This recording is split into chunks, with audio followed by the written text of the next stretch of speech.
We bombed the hell out of them last night. U.S. will be imposing a 20% fee on all cargo shipped. And so we're just going to hit them very hard. You could easily invade Iran. And cue the fire. Trump just obliterated. Did I say that word right? Obliterated? Iran. YouTubers actually posting there's Trump just hit Iran so hard there's nothing left, nothing remains. And did you see what he just did? About $200 a barrel. How about your energy prices going up? How about everything going up? How about Trump on Iran? USA will be known as, quote, the Guardian. Can politicians just stop, please? Just stop. Do nothing. Guardian of the Bravos Hormuz Strait. But will be reimbursed at a rate of 20% on all cargo ships that then will get passed on to you. That, sir, is a great idea. As I am trading this today, Trump is like posting stuff, and you're seeing candles just off a cliff. I'm like, okay, short. Okay, what just happened here? But it's bad here, but it is horrific. Horrific. Like 2008 times 10. Japan, China. And so much money to be made on this thing. Polymarket breaking. Trump officially announces the reinstatement of the U.S. naval blockade of Iran. Nothing is moving. Breaking news. Have we hit the bottom of our oil reserves? I mean, I swear, I feel like a few days ago, I'm like, 7 days left. 6, 5, 4. Are we at zero? Night after night, it looks like this is Iran. 140 of these, 140 of that, which is bomb, bomb, bomb, bomb, bomb. He did say yesterday, now they pay. And Pete is saying emergency meeting now. FAFO. So here we go. Trump is saying we're taking over the Strait of Hormuz. And we're going to charge a 20% fee. It's all over the media. CNBC. I mean, I'm like, what is going on? So if it wasn't already bad that Iran is controlling the strait, now we're not controlling this. No one's controlling the strait. $200 a barrel. In case you missed it, see, I'll even turn it orange, like facial color from the orange guy. But we have breaking news on top of more breaking news. Fox and Friends. Well, we're taking over the strait. They have nothing. They've got nothing. So something that nobody knows. Yesterday, they had an 11-hour meeting. Everything's 11 hours with these guys. You know, you can't settle a one sentence in 1 hour and 1 minute. Everything was agreed to yesterday, and they leave the room. They call back, and they say, we had to make a couple of changes. I said, changes? They got to make changes? We're not going to make changes. Always changes. They just, you know, they're professional negotiators. That's all they are. I don't even call them good at it. They haven't gotten anything. They got nothing from me. If you look, for 47 years, they've been tapping people along, presidents. Every president got tapped along, didn't do anything, and they became more and more powerful. This should have been done 47 years ago. Shouldn't have been allowed to start. But Clinton let him go, and Bush let him go. Everybody let him go. And then Biden, you know, when Biden came in, and then I held him down. I stopped him. And, you know, the JCPOA, I stopped it. And they were minutes away from a nuclear weapon. Mm-hmm. Had I not terminated the agreement, the Iran nuclear deal, it's called, they would have had a weapon then. There you have it from DJT, a little long-winded on Fox. They were like, had to cut him off. I actually really like his tweets. He's like, just now they pay. Now Pete's getting everyone together. There will no longer be an Iran, even though it is bigger than your state and all the states you've probably traveled to in the last few years. I mean, look at Iran. It touches, it's huge. But Pete's going to get her done with all the generals. So, and they said the blockade, it's next 14 hours. Well, they originally said 24 hours. That was 10 hours ago. Secretary of War Pete Hegseth planning a rare in-person meeting with hundreds of top generals and admirals from around the world. Military sources telling Fox News that this is set for Tuesday at a Marine base in Virginia. 800 generals, admirals, and their senior enlisted aides have been ordered from their post around the world to Washington, D.C. to gather in an auditorium at Marine Base Quantico in Virginia on Tuesday. The officers have not been told what the meeting is about. The invitation has sent shockwaves through an already fearful officer corps who have been on the receiving end of angry outbursts by Secretary Hegseth, who routinely threatens to submit them to polygraphs. Some express concerns that bringing all the military brass to one location in D.C.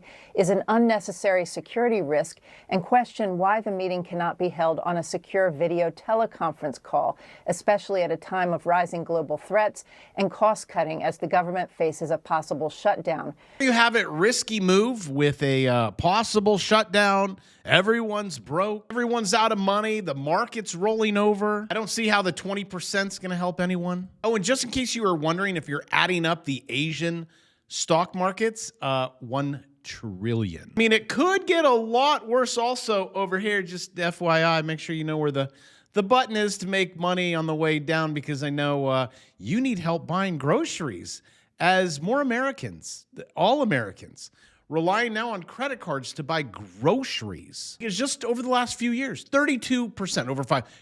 What have they done? You go back even a year ago. It is horrific. I mean, COVID, everyone's like, whoa, within a year, whoa, what is happening? And then it just keeps going, doesn't it? They will continue to tell you, wow, yeah, we did, I think, to 3%. And I show you on this channel, people are reporting, look, this was 12 months ago. It's doubled. Talking like flour, basic needs that the world needs. What are people doing to fix this? This is it, guys. This is not what you want to do to fix it.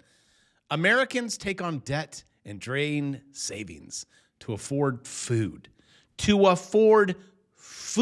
Wondering why, after 23 years, have I finally gained the courage to leave Los Angeles? After 23 years of living in this city, why am I now, in a week and a half, finally moving out and hoping to never come back here as a permanent resident ever, ever, ever again? First of all, what used to be a fun, vibrant city has now become so monetary and hedonistic in culture. The extreme, lunatic, radical left is now the default culture here. It is suffocating and it is destroying the city. There is rampant drug abuse everywhere. Narcan is treated as something normal to carry around. There's open-air crime with close to zero consequences, and no real criminalization happens for many, many crimes. LA streets are extremely, extremely dangerous. I cannot remember the last time that I walked around without a knife, and I don't know a single person who has not been accosted in some way. Financially, it is out of control here. The taxes are insane. Even though I make really good money for my age, I cannot afford securely to move out on my own. Nor would I want to, honestly, for safety reasons. And for those of you that do know, 6 kids, 6 grandkids, it's crazy. Most of them live in California. One of them right smack dab Los Angeles. And I could admit, I mean, she's about $100,000 a year. And it is $1 in, $1 out. Few days, phone calls of stress, breakdowns. I say, I have a great idea. Get in your used car and drive. Because if you are not making $150,000, and I say this with a slight bit of anger, you got to make well over 100. Otherwise, if you live in California and you're not making that, again, get in your car, become a plumber. I mean, that would be really good. An electrician. But just go serve tables. Be a bartender. Nevada, Las Vegas. I asked those guys. They're like, oh, yeah, minimum 100,000, between 1 to 140 a year. You could go to Vegas and watch the bombing over here. Up in the morning, trade stocks, bartend a little. Cost of living. California will not get better. I know. Maybe Newsom has something up his sleeve.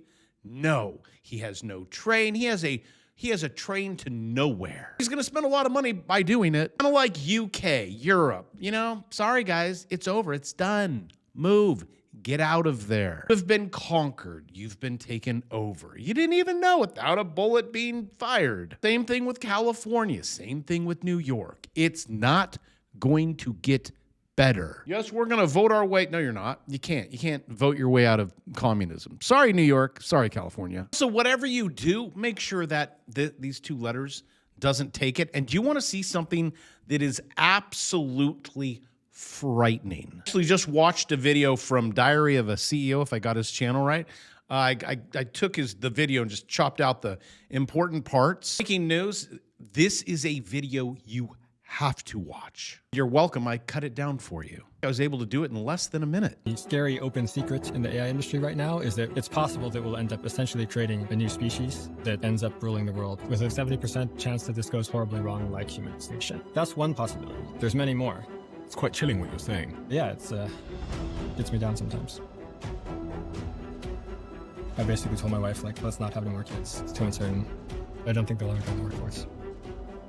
Everybody should be afraid that their jobs are going to be lost. And I know this because I went to OpenAI in 2022. What I did there was forecasting as to what the next couple of years might look like. And unfortunately, most of the world is kind of asleep at the wheel and doesn't really realize what's going on with AI. So I resigned. I read it somewhere that you lost $2 million for not signing an anti-disparagement clause, meaning you couldn't criticize the company. Yes, for reasons I'm happy to get into, because these powerful CEOs, Dario or Sam or Elon, are racing each other to be in control of the most powerful AIs and are literally afraid that if the other guy gets there first, he might become dictator. I mean, Anthropic is on track to be the entire economy by 2030, but none of these people should be trusted with that much power. So this is the most important thing happening in our lifetimes, probably in all of history, in fact. Well, this report here in 2021, it was remarkably accurate, and then you just published this one. Yeah, I would be incredibly happy if all my predictions turn out to be wrong. Sad thing, his predictions, I think he's at a 100% success rate. So protect yourself. Make sure you start an AI company. I mean, I've been very involved with the startup of an AI company. I own founder shares of AI companies that hit the NASDAQ, but I cannot share with you. I created an online course that basically click it and forget it and just let it do the trading. So you're either doing it or it's doing you. You have to do your best not to be distracted with new wave of strikes. Iran is decimated. The strait is open, the strait is closed. Still don't even know if Bravo is straight. Then you need to learn this. Yes, this is gold. Do you see? I told you, if it break there, you go up there. You break that, you're sitting there. GC1, what was that, 35 grand you make? Oh, that's pretty good. Also on the NASDAQ, you guys are still in the triangle. You're gonna pick a side coming up very soon. Sorry, I just had to redraw this, but yeah, you come all the way down here and you will retest the 200-day moving average like a charm. If you take out one contract and you get it right, try to guess how much one contract you'll make. You will walk away with $60,165. But you haven't broken it yet. No confirmation. While there is a bloodbath in Asian markets, there is a bloodbath everywhere. Administration is not helping this. Please learn how to click one button. Everyone that I've worked with one-on-one and the 50,000 plus students that I've had go through how to click buttons, make money, have made money. It's the ones that are like, well, I'll just click now because I want to be ahead of the game. And then it bounces off that and it breaks that and you lose. Created a step-by-step right here, link in the description, $2.99, then it goes to $3.99. So please protect yourself, your family, you have a responsibility. Here's my student today. Today's Thursday. Yeah, I know. He was killing it. Today he made $2,590, 5 trades. So please change your life because no one else will. And with that, well, Jesus will. I love you. I'll see you tomorrow.